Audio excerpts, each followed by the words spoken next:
Okay, we'll get started. Good morning. Good morning. Welcome to Lateral Success, how to find, attract, and develop your next rock star partner. My name is Gutfreund, and I'll be moderating today's program. I'm a partner at Singer & Nelson Charlmers, in charge of the law firm group services. We provide all insurance, personal insurance, business insurance, professional liability, and health insurance for law firms. Today's seminar is sponsored by my firm and the New York Peer-to-Peer Managing Partner Group.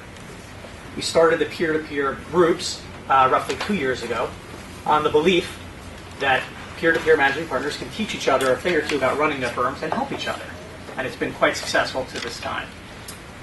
Many of the attendees here today, feel free to ask them, are in one of our peer-to-peer groups. And I think they can attest and give you some feedback on what's been accomplished so far in these kind of groups. Today's agenda, in fact, was set by members of our peer-to-peer groups as lateral hires and growing their firms through lateral issues has been a huge critical aspect to their firm's development.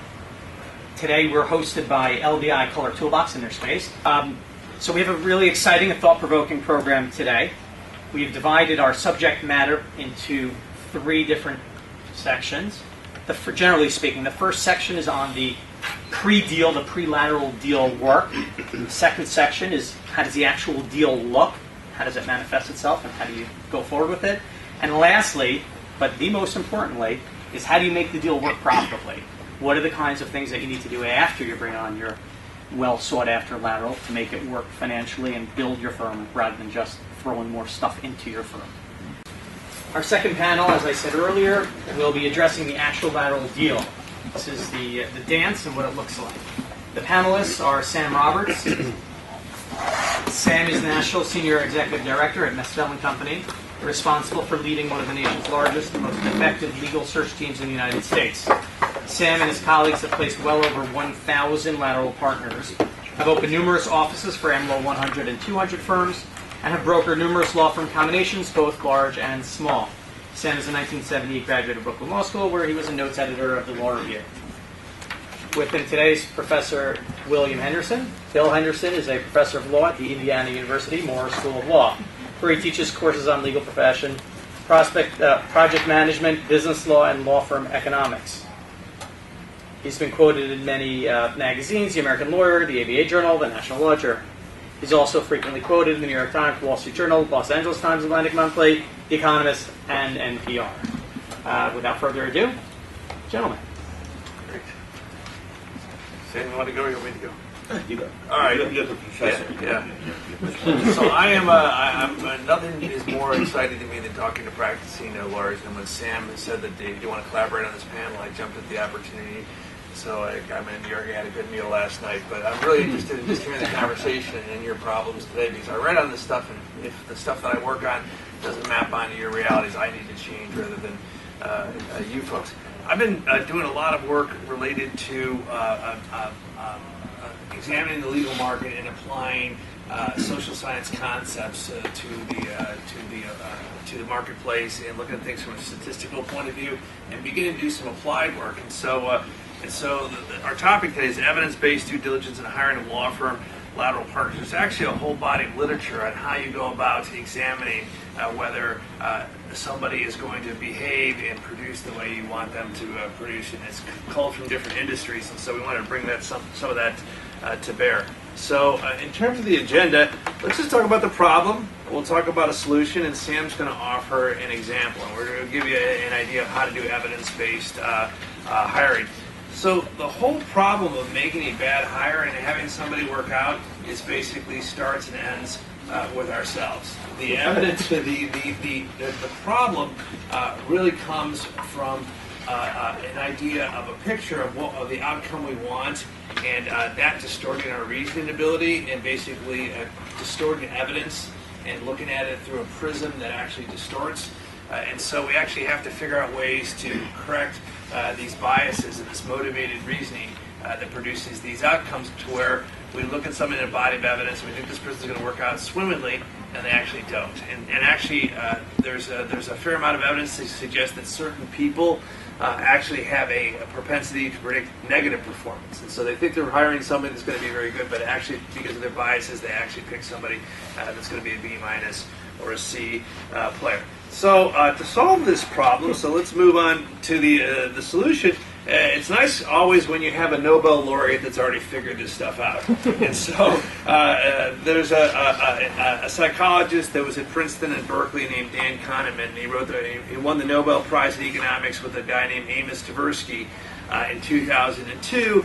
And Dan wrote up his kind of lifetime insights, which is really applying psychological principles to economics. He basically found out that the rational actor model of economics that we all learned in economics, microeconomics 101, is wrong. That actually we're not rational actors. Yes, there is some self-interest, but we can't even do self-interest effectively because oftentimes our motivated reasoning and cognitive biases keep us from advancing our own self-interest broadly because of both cultural and evolutionary biology. And so in his research with Amos Tversky, he said that there's not a single cognitive bias that he ever identified that Amos and he didn't find in themselves first.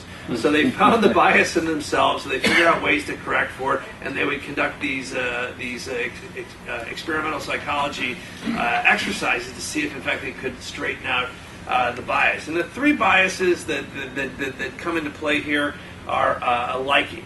We have somebody who has kind of vividly puts forward an attribute that we find very admirable, and we latch onto that and we overgeneralize from that liking propensity. A second cognitive bias will be similarity. Somebody who looks just like us, with all our warts and all, but we succeeded, and so we generalize from somebody that actually looks like us.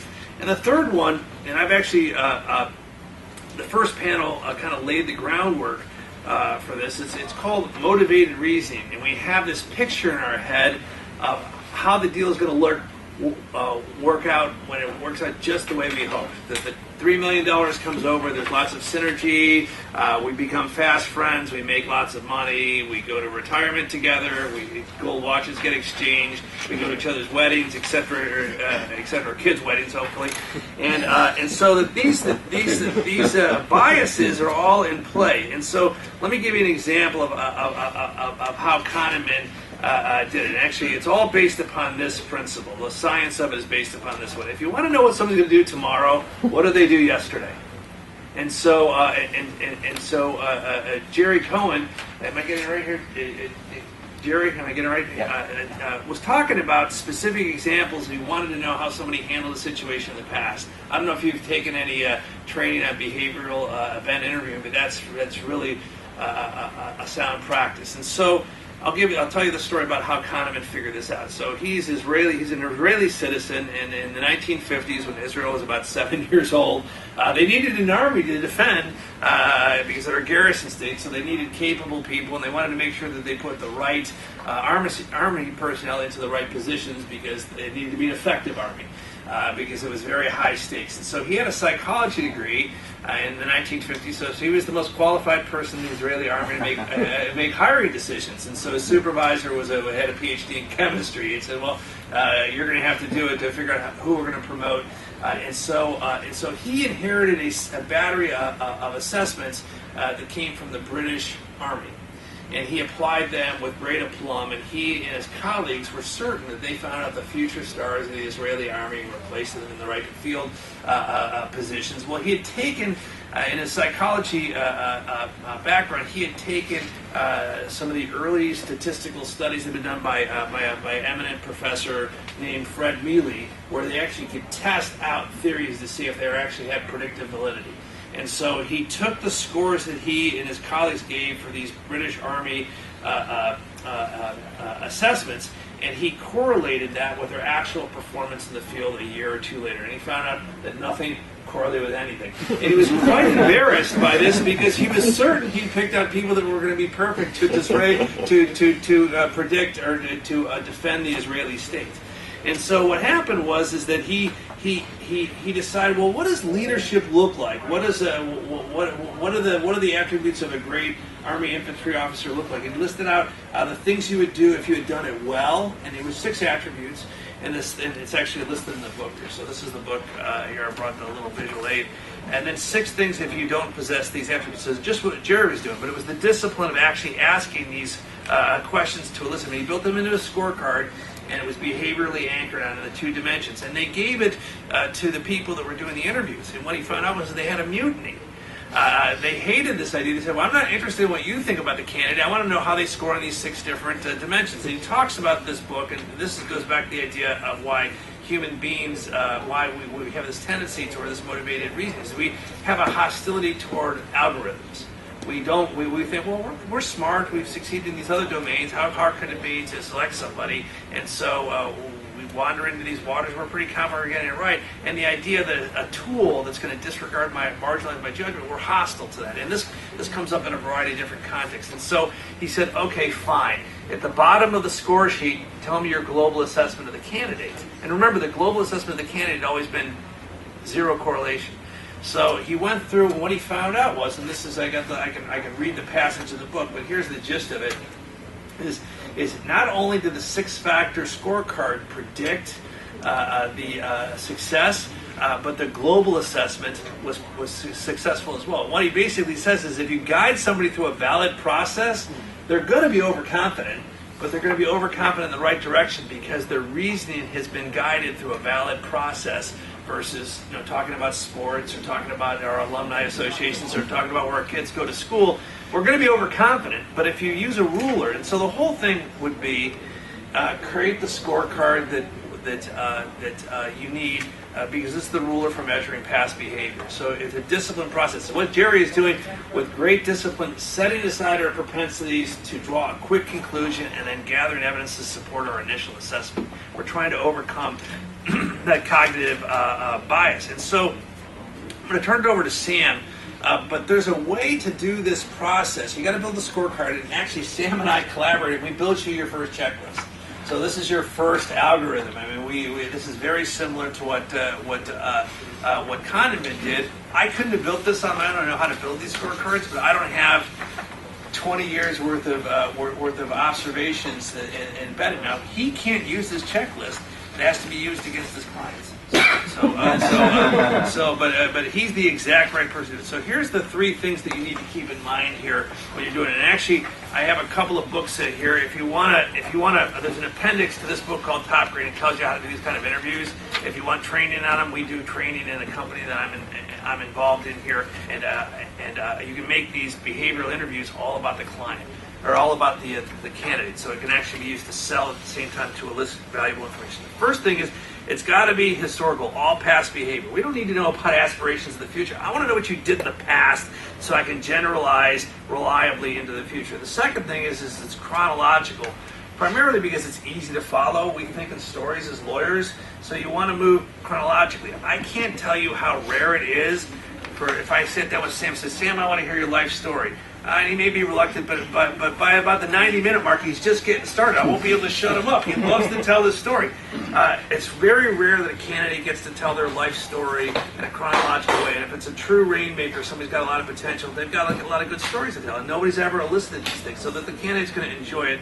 And the third thing is it has to be structured. You have to ask the same type of questions in the same order. This allows commensurability to take place. Because at the end of this, you can see on a little score sheet, it actually drops out and produces a number, and so that you can, and then we can run a statistical analysis and see how good your picking is. It could be that the interviewer who follows it reliably is going to get very high predictive power, and somebody who strays from the list is going to not be so good. We can suss that out if you just keep track of the data. Last thing I'm going to mention is if you think that I'm just this is a bunch of hooey, this is a book by a guy named Jeff Smart and Randy Street. There's a whole company that uses this exact methodology to predict operators from private equity. So when you have a private equity, you have to predict or have to hire executives. This GH Smart probably grosses $100 million a year just making high-stakes executive decisions. Well, a lateral partner is a high-stake executive decision. We're just translating it into a different environment. So I'll turn it over to Sam. And then he can tell some stories and talk about our tool. Before I get to the different questions that we piece together, my observation from being involved in the world of headhunting for the last 15 years, and being a lawyer for a long time before that, is that lawyers really aren't very intuitive on the whole. They're very bright, they're very logical, and of course, they like to, in a very narrow, micro way, break the issues down to see who they're talking to, the truth, the veracity of what's being told them, that adversarial side, nature of being a lawyer. But they don't really have a very good sense of whether the person they're looking at, talking to, is a truth teller, a fabricator, just someone who has more hope than promise. That is very difficult for most lawyers, most law firms, and even a big firms or small firms, either way, to get right. I've often felt personally inadequate at times when I know I have introduced somebody to a firm who has enormous potential, and they will just ignore the nature of the beast who's before them, and kind of say, at the end of the day, what are your buildings, what's your origination, et cetera, and not look at the person and his history, his accomplishments, personal and professional, and realize that this person is a gem. This person has all the requisite skills to actually take the ball and run with it. They don't feel comfortable to reach out to that kind of process. There are reasons that lawyers don't like doing that. Managing partners don't like doing that. We talked about that, I think, before when during the prior discussion. If you make a mistake, there's a terrible price to pay politically and financially, even for a big firm. Because don't forget, in big firms, and I've been involved in some of these deals, we paid some of the candidates I've worked with $8 million a year. That's a big mistake if that goes wrong. And so folks get very nervous about that. And so they look for simple kind of clues as to whether this might work. How big is the practice? How's it going? And that's all they want to know. They don't go into a life story. They don't know whether the person has the ability to reinvent himself or herself again and again, which is going to be very, very important, the ability to reinvent. Because they're moving from one place to another, and your place is not like the place they came from. No two places are the same. No two firms are just identical to each other. And so the ability to reinvent and readjust that life story that shows that side to the person's history is critically important for you to listen to and pay attention to and to rely upon, not just the numbers. And so the fear or inability of law firms to go for the person with the greatest potential as opposed to buy the book of business in front of them, I think really limits how far law firms can go and kind of nails their feet to the ground. Again, as I said before, remember how your firm started out. Your firm started out with a generation of entrepreneurial people, and no one was judging them, right? They just judged each other, but no one judged them. They came and they did some remarkable things. They changed the world. They created an ongoing, profitable law firm. Now the people who come after that generation are being judged by that first generation. And they don't know who, they sometimes don't even know who they were and why they succeeded. And they're going to play it safe with everybody else. They didn't play it safe for themselves, but they're going to play it safe for everybody else they acquire from now on because of the risks involved. And because their firm has matured, risks become, in a sense, more difficult to deal with. Can I ask a question? Yeah. And I completely agree that past performance is the best predictor. Cats don't turn into dogs. And if the past performance doesn't include making a lot of rain, right, what is it that would make me expect that a candidate's going to make rain? Well, you're looking for, it's a good question. I think the answer is very straightforward. You're looking for multiple answers to that question. You're looking, and you're going to have to piece together all these little answers into your own narrative as to who you're looking at. You're going to be looking for some history of a person having accomplished something for his firm. You're going to be looking at accomplishments that can be measured in dollars, which is the simplest way to do it and very effective. You're going to be looking for factors such as having helped a practice grow. Maybe he's not getting or she's not getting the credit for the growth of the practice, but maybe he or she was instrumental in helping a client relationship expand well beyond its historic boundaries. You're looking for perhaps for somebody who takes the lead in managerial decisions, somebody who self-initiates change in the firm, somebody who advocates for change, somebody who has a vision, somebody who has, in a sense, not only has a vision, but has the political savvy to have convinced his partners to make certain changes based on that. Because that person is a person who can change his world, the world of a law firm practice. And you don't need people who can change the world in general, but you need people who can make a law firm practice stronger and better than it was the day that person founded it. And so the metrics for doing that are how many dollars does he generate, how many dollars has this group generated because of him, how many clients have joined the practice, have used the practice since he came into the practice, and it's anything that shows growth and expansion that he has been involved with. Now, of course, we're going to go into the issue in a few seconds about people sometimes exaggerate, right. Sometimes You're they assuming someone's being honest. They sometimes, and I will say Right. this to And you. headhunters exaggerate too sometimes. Right, they do. They absolutely do, and that's why, in a sense, the metrics that Bill put together is essential, because you need these things, these standards, by which you overcome people's words alone, their own narrative. Narratives are beautiful things in the mouths of the right people, right? But you need to move away from being sucked into that narrative, right? So I think the answer to your important question is you're not going to get a single, simple answer. You're going to be looking for as much information as you can as to whether this person can actually do what you want him to do. Fit into the firm, grow the practice, be a spark for all the other practitioners in the firm. Can I just say one thing? We've done that, but In my experience, one question I found was quite helpful when you talk to a potential lateral is the question is, what is your specific plan for making this move work? Yeah, And have the lateral tell you exactly what they plan to do to be successful. Right. And that's exactly right. But I also think that what you're going to see when we start these questions, and I agree with that. Bob, what were you going to say? I was just going to say that we did do that. I mean, we within the last year brought in a partner on spec in California, but she presented a business plan. We asked for one, she gave us a business plan. But what impressed me is that she had brought in business young. Yeah. You know, and that. That's good I thought past that behavior. boded well. She And had, it she doesn't had a have lot to of be even a business great experience. number, right? It has to be at a young age that they were able to actually create something of their own. Sam's got this line about, he talks about you want the kid who has who created the lemonade stand, he or she that had the lemonade stand. And there is something to that. Yeah, I agree. Always looking for that.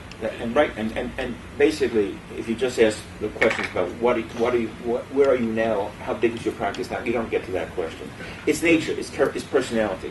Just let me add a little bit of data to the mix here. Evan Parker Stevens is a guy with a PhD back there. We're doing some work on analytics to try and identify early rainmakers, kind of rainmakers in embryo. And a few of the things that we found out so far is that rainmakers consistently have a higher level of what they call achievement motivation, which means that they get up in the morning and they want to get something done and they want to accomplish something. And one of the characteristics is dominance. They want to be in charge of something. They want to be independent. The biggest predictor we found is a thing called fearlessness, which is basically not being afraid to fail. To basically go in there, throw some punches, do whatever it takes, and if you win some, you lose some, on balance, you're going to net out positive. And the folks that don't do as well are the people that aren't afraid, are reluctant to take these risks and expose themselves to failure. One more kind of biographical factor that we found fascinating is we also found that the low performers in larger firms tend to go to elite schools and tend to have parents that were professionally accomplished. So that there is something to the idea of basically of making something for yourself, taking advantage of going to not necessarily a brand name law school and coming from a more humble origin. You're hungrier. And so we find that shows up in the data pretty consistently. So that may help you find rainmakers in embryo. people that are frustrated. I know a couple of my former students. They're just not in a position to bring in business because they're in too big of firms. But boy, they have the goods. So just on that, because that's just what I was thinking of. When you're looking at someone from a big firm, the culture, we talk so much about culture. The culture of the big firms is not for their senior associates or even junior partners to bring in a lot of business. Yeah. And so you have smart people who work hard. That, to me, is the most difficult thing to assess. How do you determine whether someone at that level, you're going to have to pay them a lot of money, whether you think they're going to have a lot of business or not? If you want someone at that level, how do you assess that? It's very hard. Again, it's not going to be a magic bullet. It's one of the reasons that this. By the way, the funny thing is, I was at Sullivan and Cromwell, and I came out with Stanley Orkin in 1997. So, in a funny way, I'm asking the question about myself. I'm in a position, but I find it impossible, even though I went through that process, to figure that out. That's very hard. It is very hard, but if you don't at least try to bring it down to some metrics, you'll never be able to figure this out. I mean, what you're doing is you're trying to create a scorecard that hits on as many variables as possible, right? And you have to have a little bit of faith that, and there's hard evidence it does what it does. That if you have a plethora of variables, a large number of variables, that not any one of them is going to capture the truth about that candidate, but on the whole, it will lean away from just being a flip of the coin. And all of these things are just they're meant to be aids for you to do your best thinking, to guide your thinking, and to prevent you from being self-indulgent about your own interests and predilections. And something else we're going to say, and then I'll get to the list, is that, look, the list is never meant to be perfect for you. The list has to be customized by you. It's meant to be a starting point. What you're going to do is you're going to use this list. You're going to hopefully sit there the first 2 or 3 times that you interview people with this list in front of you and see how different people in your firm use this list, how they rate the people based on the list, and maybe even having one person there who doesn't have the list in front of him, using his old-fashioned traditional notions of what's right and wrong, who's real and not, and talk among yourselves afterwards and see what the score looks like, see what the person who didn't score feels about it, and then, frankly, a year later, 2 years later, do some assessing as to whether or not there was some truth captured by these points. We'll do the regression for you. We'll do the Right. fancy stats for you. Just send us just PDF the thing and we'll run But it has to be custom. What I think is that in the end, you're going to be making adjustments. You're going to say, for our firm, that's not some of these questions aren't relevant. For our firm, those concerns are not very important. But these concerns were very important to us, and on these variables, there was a high correlation between those who worked out and those who did not in our firm. Okay. Sam, when you look at this list, what are the 3 that really are the most important? If you're looking at this list, what are the 3 that you find are the biggest indicators of failure, success, from your times in the trenches? You already forgive me if I answer it my own way, okay? Okay. You always do. I always do.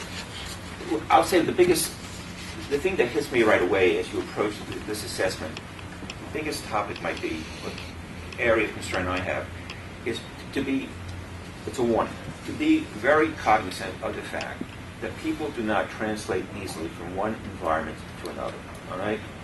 There are so many candidates out there right now, all right? I've never known a time better for a small firm to get its act together and to be aggressive, because there are lots of folks on the loose right now. And some of the folks are just people struggling for a living, right? And they're going to come into your shop and they're going to say what they have to say because they just want to get a paycheck, right? And they're not going to do a thing for you. But there are people who are out there for good reason, for some of the reasons we're going to talk about. They're there because there's a state of confusion in the industry right now, and people are beginning to reassess what is the right way to follow their professional ambitions, okay, and where they should do that. So small firms have a huge potential right now to acquire some really high talent. But there has to be one big caveat today. Big firms today are really big, okay? When I was I was talking to Bill, I think, when I was a young attorney, I remember the day that my classmate, I went over to see him for lunch, and I remember the day blue mimeograph sheet was given out, and it said that the firm had hired its 100th attorney, and we should all celebrate. And by the way, that firm is Skadden-Arps. And we looked at each other as first-year associates, and we said, "How do you run a firm that big?" You know. But firms are really big now. When you say big firms now, so many of the candidates that go into the marketplace are coming from firms of at least 500 attorneys. In many cases, 600, 1,000, 1,500, 2,000. When you've been in a firm like that for 4 or 5 years, your early development as an attorney might have led you to certain habits and ways of thinking and dependencies that actually make you difficult to fit into a small firm and the way small firms need to operate. So even when you have folks who have succeeded in some ways on their present platform, that is not necessarily hard proof that they can succeed on your platform. And I think that is another reason going through some of these questions becomes so important, because you try to get away from what have you done, what have you accomplished, and you try to see, does this person have the wherewithal to be part of the next generation that will come after Jerry, that will keep that firm alive and healthy. All right. So, having said that, these are questions I've observed over the years being asked, problems being raised during the interview process.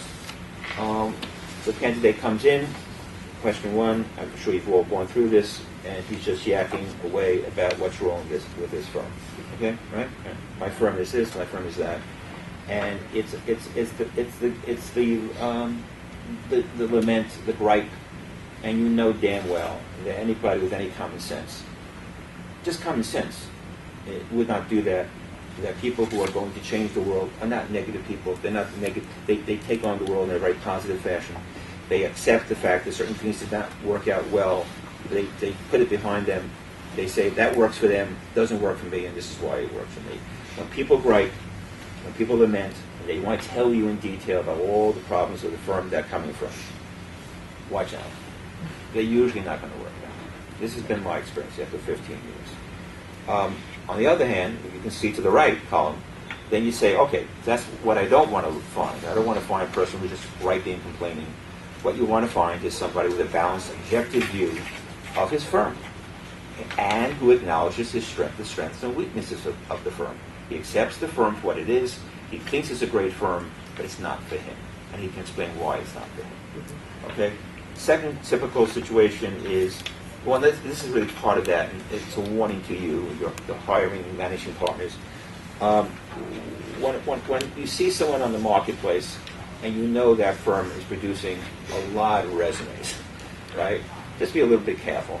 I ask you to realize that there are times when firms quietly sweep out their non-productive partners, and if that person is coming to the marketplace at that moment in his firm's evolution, then there's a raised probability that what you're looking at, a raised probability, not necessity, it's not necessarily so, that that person is coming after having failed.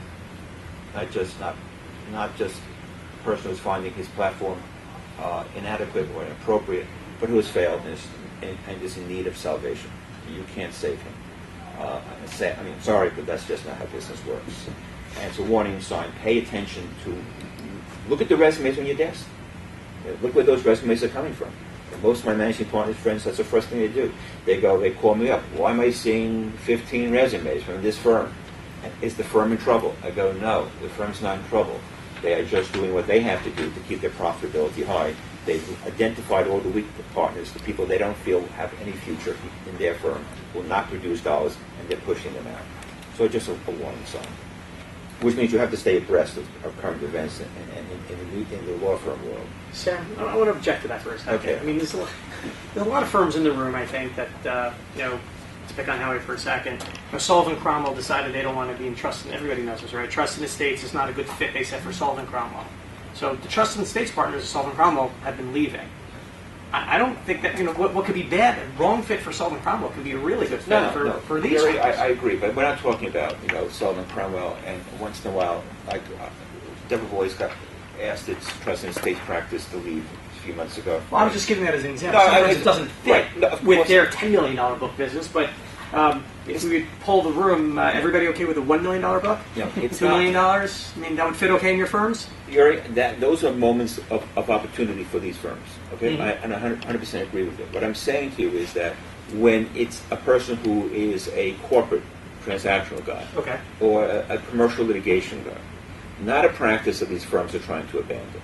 When there's nothing of that nature about the person's practice that would indicate that any middle market firm would want to let go of this person, it's a warning that you should be just aware. And you see many resumes from that firm simultaneously.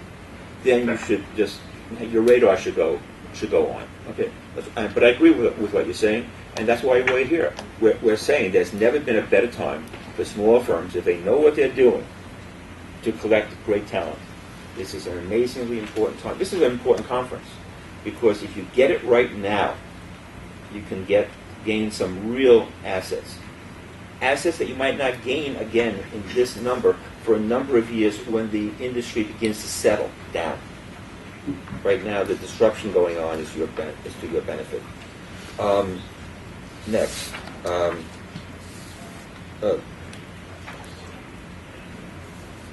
Watch out for...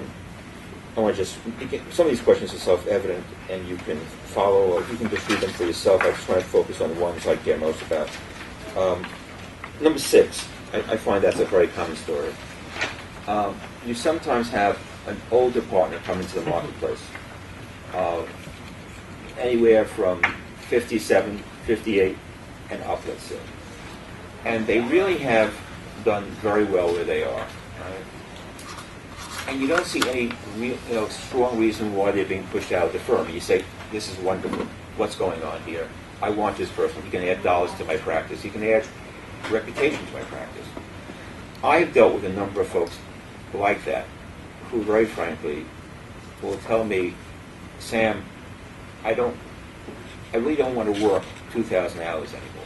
I don't want to work even 1,500 hours. I want to bring the work in, but and I'll bring the work in. They should not worry about that. But I don't want to kill myself anymore. I want to spend more time on the golf course. I have other interests now in my life. In almost every case, when that happens, that person, if he transfers to another firm, brings a certain risk to the firm he goes to. That what he's really looking to is to...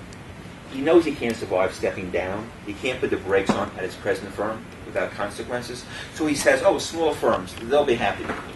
And I'll be able to have a lot more fun in my life. But once you take on that attitude, it usually doesn't work out very well. And if a guy is 57, 58 and says all the right things as to why he wants to move, he could be the greatest acquisition in the world. But if he's looking to, in a sense, put the brakes on and to do it in your shop, be cautious. It doesn't bode well. I call it looking to retire without retiring. I think we all know what that means. We want to talk number 7. Sometimes a fellow or gal comes to you and they have represented certain clients in the past, and those clients have been very productive for that attorney.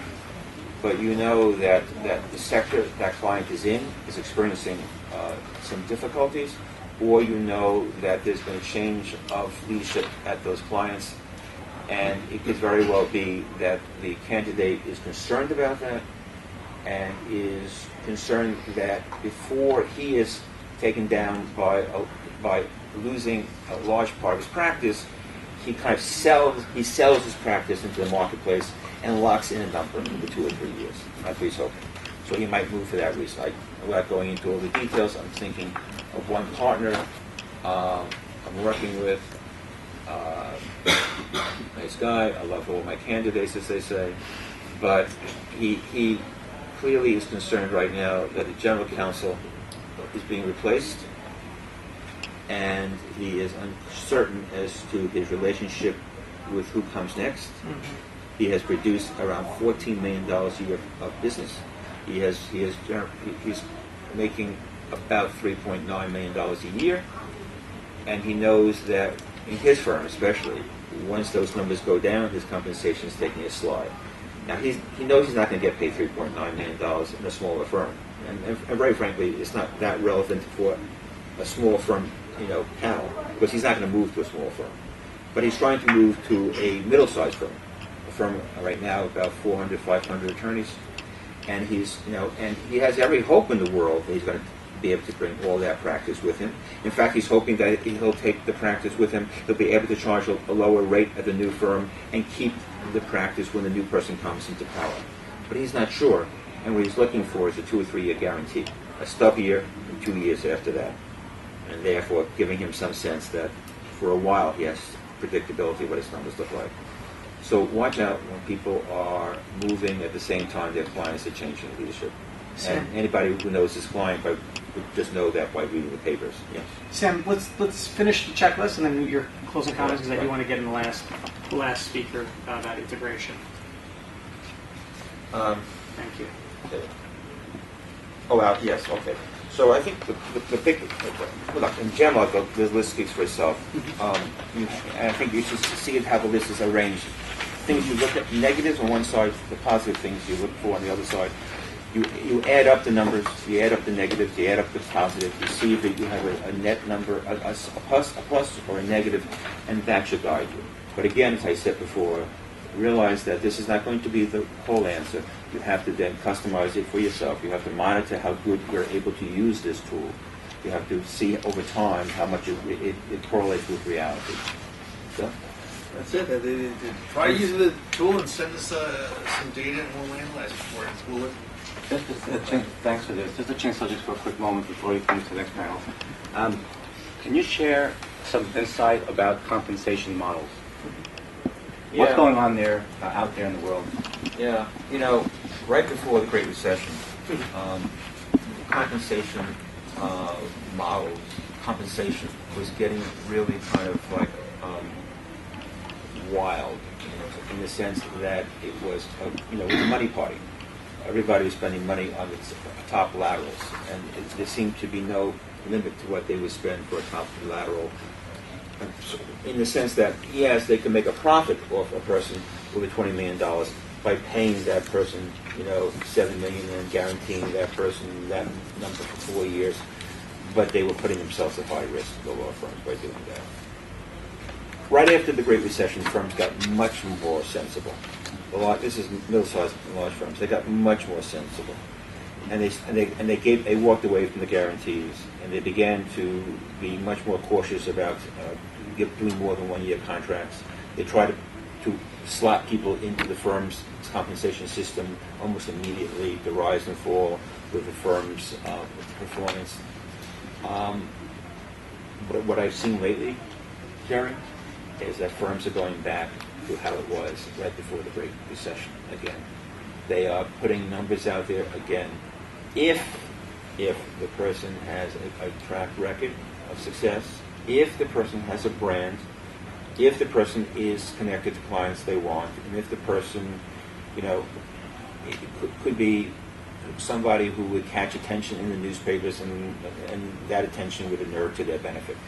I'm beginning to see numbers that are strikingly high again. Now, beyond the superstars, though, right? I'm beginning to see, on the other hand, that's part of the story.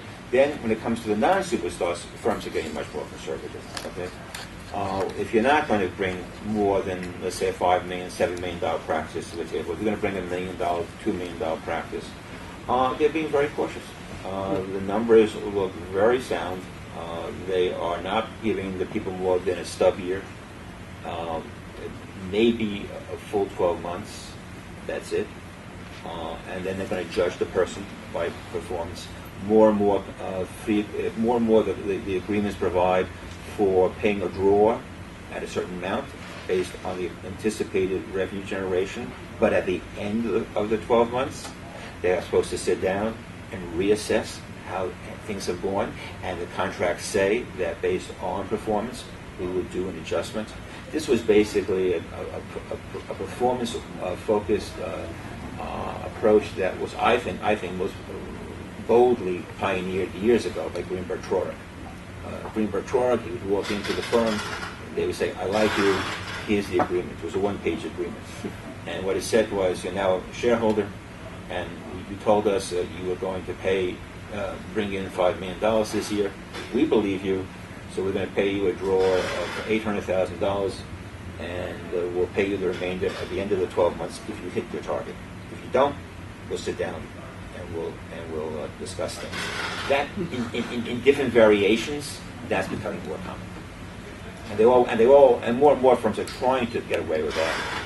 And if you represent some players and they really want, and I have to go through this all the time, if I have somebody they really, really want and that person rejects that approach, then they have to do something different. But basically, that is the ideal compensation system today, is trying to reduce risk. Well, I think that's what you've covered, these kinds of checklists. That's why you're here today, to do more of this due diligence, to sort of know, to zone in on who's the ones that are worth spending your top dollar for, who less so.